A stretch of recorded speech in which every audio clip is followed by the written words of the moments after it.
On July 25th, a Japanese ship named MV Wakashio struck a coral reef on southeast coast of Mauritius.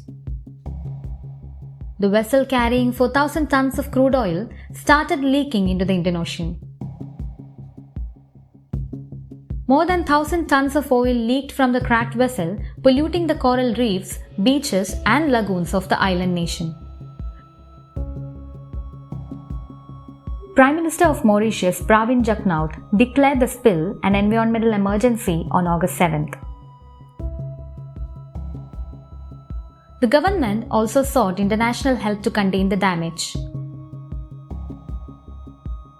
France has sent a naval vessel, military aircraft and technical experts, while Japan has sent a 6-member team to assist damage control.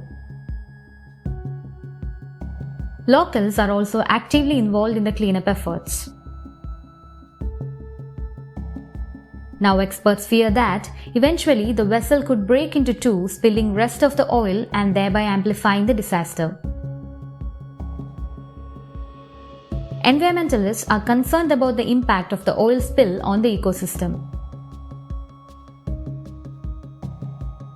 Mauritius' economy depends mainly on its tourism sector. Therefore, damage caused to its fragile ecosystem will impact on the country's economy.